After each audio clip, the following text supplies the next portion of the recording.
أعوذ بالله من الشيطان الرجيم. بسم الله الرحمن الرحيم. إن هذه أمتكم أمة واحدة وأنا ربكم فاعبدون. صدق اللہ العظیم.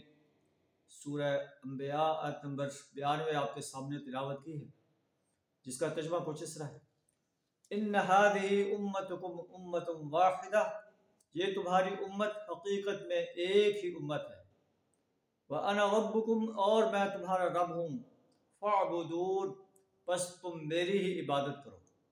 اللہ تعالیٰ نے انبیاء علیہ السلام کے واقعات بیان فرما کر ابراہیم علیہ السلام کا واقعہ، نوح علیہ السلام کا واقعہ، لوط علیہ السلام کا واقعہ، یونس علیہ السلام، زکریا علیہ السلام، ایوب علیہ السلام کے واقعات بیان فرما کر ارشاد فرمایا ہے کہ یہ سارے نبی ایک ہی امت کے لوگ تھے، ایک ہی ان کا دین تھا. امت ابراہیم، امت اسماعیل، امت نوح، امت ہود، امت محمدیہ صلی اللہ علیہ وسلم، یہ سب ایک امت کے لوگ تھے اور ان کا ایک ہی دین تھا، وہ دین اسلام تھا.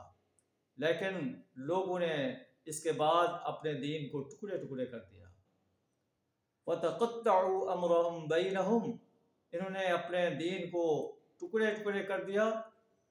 كُلٌّ إِلَيْنَا رَاجِعُونَ، ان سب کو جو ہے ہماری طرف لوٹنا ہوگا. انہیں چاہیے تھا کہ جب یہ ایک امت کے لوگ تھے، انہیں میری ہی عبادت کرنی چاہیے تھی. ان هذه امتکم امۃ واحدہ، یہ تمہاری امت حقیقت میں ایک ہی امت ہے. وانا ربکم، میں تمہارا رب، میں تمام امتوں کا رب ہوں، تمام انبیاء کی امتوں کا رب ہوں. فاعبدون، میری ہی بات کرو، میری ہی بندگی کرو، میری ہی پرستش کرو، میری ہی اطاعت کرو، میری ہی غلامی اختیار کرو، میری حاکمیت کو تسلیم کرو، میری حاکمیت کو قائم کرنے کے لیے میدان عمل میں آ جاؤ.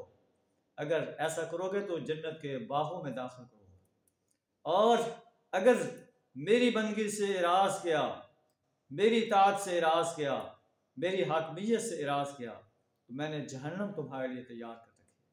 اللہ سے دعا ہمیں اپنی ہی بندگی، اپنی ہی پرستش، اپنی ہی اطاعت، اپنی ہی حاکمیت کو تسلیم کرنے اور اپنی ہی حاکمیت کو اس سرزمین پر غالب کرنے کے لیے اپنا مال، جان، وقت اور صلاحیت کھپا دینے کی جرأت عطا فرمائے. وآخر دعوانا الحمد للہ رب العالمین.